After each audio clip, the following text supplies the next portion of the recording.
Konnichiwa. Today we're going to talk about the secret weapon that will allow you to grasp any Japanese sentence, regardless of how complex it may appear to be. A lot of Japanese sentences, in fact, appear much more complicated than they really are, because of what I call the modular or modification structure of the language. But once we understand how it really works, this structure stops being our enemy and becomes our friend, because it allows us to break down any complicated Japanese sentence into something that's really laughably simple. I told you right from the beginning of this course that every Japanese sentence consists of two elements, and they are the A car, the subject, and the B engine. The A car is always marked by ga. We can't always see it, but whether we can see it or not, it's always logically there, and it's always marked by ga. The B engine can be one of only three things. It can be a verb, an adjective, or a noun, plus copula, da or des. There are only two kinds of sentence, A is be and A does be sentences. In an A does be sentence, A is the thing that does be, which is the engine, which has to be a verb. In an A is be sentence, A is the thing which is be, which has to be an adjective or a noun plus copula.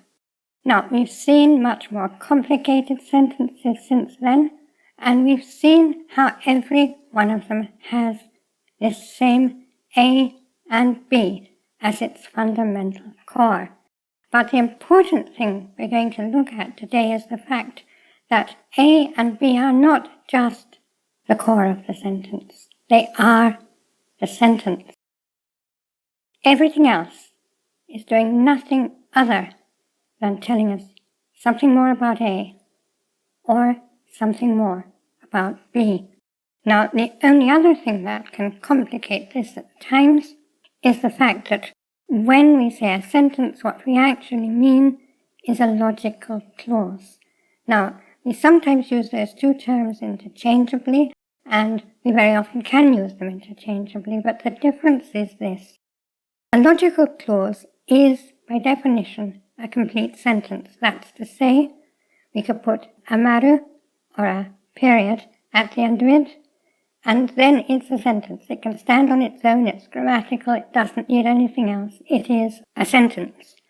But the reason we call it a logical clause is because a sentence can contain more than one logical clause. That's to say, it can contain within itself two elements that could each be a complete sentence. Now, a very simple example of this is if we say, Omise ni itte pan wakatta, which in English is, I went to the shops and bought bread.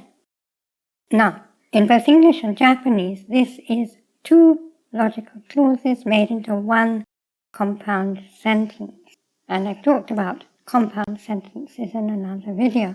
So what we have here is the logical clause, Omise ni itta, I went to the shops, and pan wakatta, I bought bread. In English, this is I went to the shops and I bought bread. Now, in Japanese, we don't need to have the I visible, but it has to be logically there, and it logically carries the particle ga. We sometimes say that English requires the subject to be visibly present in every clause, but this isn't actually true, although it's close to being true, and this is an example of how it isn't always true. English actually does use the zero pronoun, just as Japanese does. It just doesn't do it nearly so often. So with this sentence, in English, we don't normally say, I went to the shops and I bought some bread. We usually say, I went to the shops and bought some bread. So you see here that English is actually using the zero pronoun. We don't have to say I twice.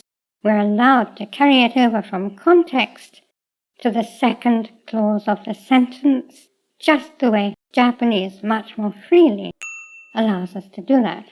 But in all cases, the subject is there. Bread isn't buying itself. I'm buying it, whether I am visibly there as the subject or not.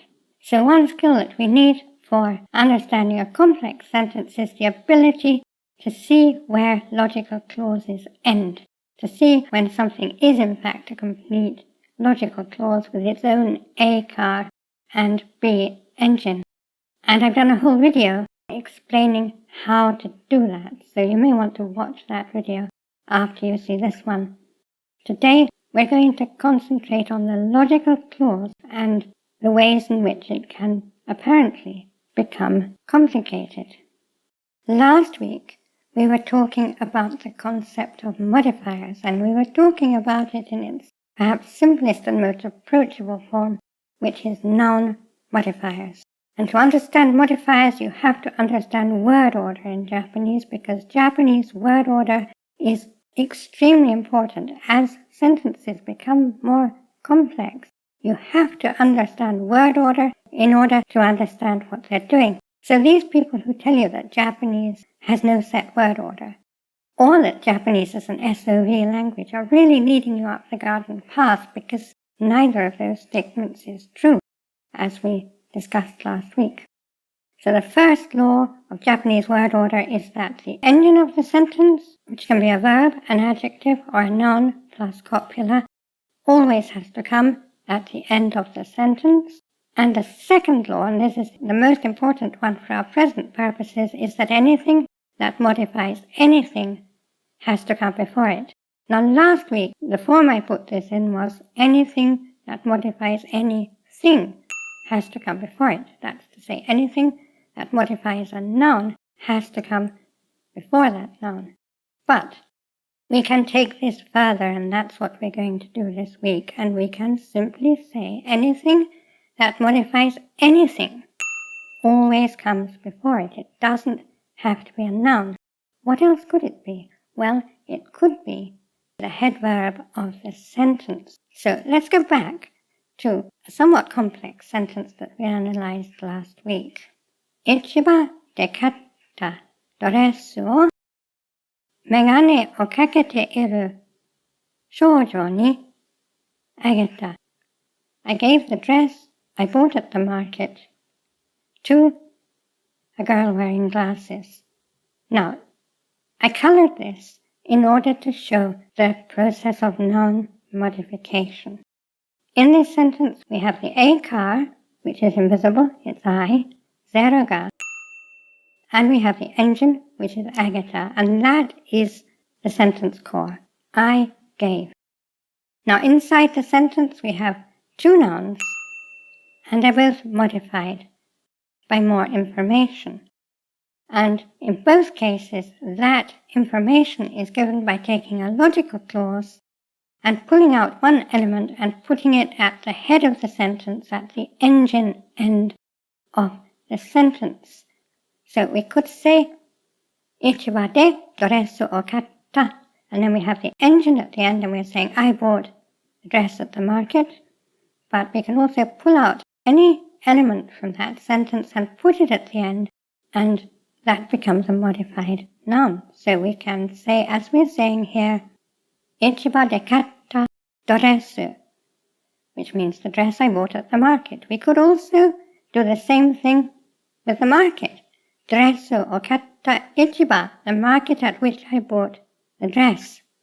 And neither of these is a logical clause, because it couldn't stand on its own as a sentence, could it? It's now a noun which has to play some role in a larger sentence. So the blue elements here are the modifiers. The red elements are nouns that are marked with logical particles. And here is this fundamental, radical fact that you need to take a moment to ingest. In an A does B sentence, the nouns marked by the main logical particles other than ga, that is, by wo, ni, de, and e, are all modifiers for the verb. The logical particle ga tells us what the subject of the sentence is, what the a-car is. The logical particle no is an exception here because what it does is couple two nouns. But the main verb sentence logical particles wo, ni, de, and e do one thing and one thing only. They modify the verb, they tell us more about it. So in this sentence, the sentence itself is I gave. And then these modified nouns provide more information about that verb gave. I gave. What did I give? The O marked object tells us this. I gave a dress. The modifier tells us more about the dress I bought at the market. To whom did I give it? The ni marked indirect object tells us that. I gave it to a girl. What kind of a girl? Well, the modifier tells us more about the girl. A girl wearing glasses. So the sentence itself is zero ga ageta, and everything else is telling us more about ageta. And however long and complicated it gets, that structure always stays the same.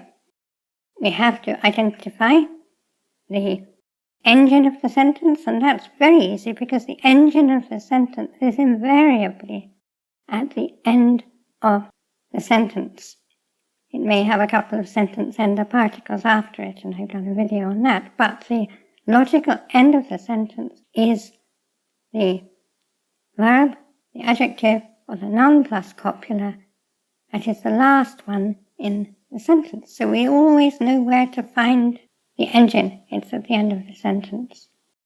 And the a-car is whoever is doing that verb or being that adjective or noun plus copula. Now the other useful thing to remember is that it's usually easy enough to find even an invisible actor because it's not going to have anything behind it. In this sentence, as we see, there's a lot of modifying going on, but it's all modifying the verb. We can't have anything modifying the a-car, the ga-marked actor, because the ga-marked actor isn't visible, and we can only modify something that we can actually see within a sentence. So if we wanted to modify both elements of the sentence, we'd need to make the first one visible. Let's try doing that. 桜を殴った醜い外国人は、私が市場で買ったドレスをメガネをかけている少女にあげた。That ugly foreigner who hit Sakura gave the dress I bought at the market to a girl wearing glasses. Now, we're starting the sentence out with a non-logical topic marked by wa. But what that topic is doing is defining for us the zero pronoun, the ga-marked a-car of the sentence, which is zero ga. Now we could say, 醜い外国人が桜を殴った。An ugly foreigner hit Sakura. But what we're doing here, once again, is we're pulling out one of the elements, in this case, gaikokujin, and putting it at the end of the clause, so it isn't a functional, logical clause, it's a modified noun. Like ugly gaikokujin who hit Sakura. So telling us more about that gaikokujin. As for that ugly gaikokujin who hit Sakura, he did, what did he do? He did. That zeroga, he did. And then we say what he did. And let's notice that everything in this sentence, apart from the core, consists of what we might call serial modification. Even the word gaikokujin, which is so often seen together that we tend to regard it as a word in itself, and it is a word in itself, is in fact an example of serial modification. One thing modifying the thing that comes after it. So, koku is the on-reading of kuni, country. Gaikoku, in gaikoku, gai modifies koku. It tells what kind of a country was it? An outside country, a foreign country. And then jin, which is the on-reading of hito, person, is modified by these two together. What kind of a person was it? An outside country person, a person from a foreign country, gaikoku jin. So everything in this sentence is modifying whatever comes after it until we get to the a-car, and then we have the first fundamental element of the sentence, and then everything after that is then modifying the engine. And that's all that can ever happen. This is how every Japanese sentence is structured. We have the a-car, we have the B engine. If there's anything modifying the a-car, it comes directly before it. If there's anything modifying the B engine, it comes directly before that. Every noun marked with the main logical particles, the detectives of our logical particle video, wo, ni, de, and e, are in fact modifying the verb. They're telling us more about the verb. And I said in that video that these logical particles, other than ga, which gives us the subject of any sentence, and no, which links together two nouns, these four fundamental logical particles only work in verb sentences, A does B sentences, or in detective terms, they only work on cases. And that's because their function is to tell us more about the verb, to modify the verb. So every sentence has this same structure. The a-car, the B engine, the things that are modifying the a-car, and the things that are modifying the B engine. And there's nothing else that can be in a sentence except for things like sentence ender particles, but there may be more than one logical clause operating in a sentence, and as I say, identifying logical clauses is not complicated. There's a very straightforward technique for that as well, but that isn't the subject of this video, so for that one you need to go to the video on that particular subject. And I'll put a card for that you can click right on the end of this video. And I'll also put the links in the information section below. If you have any questions or comments, please put them in the comments below and I will answer as usual. I'd like to thank my gold Kokeshi patrons, my producer angels who make these videos possible, and I'd like to thank you for attending this lesson. Korekara mo yoroshiku onegai shimasu.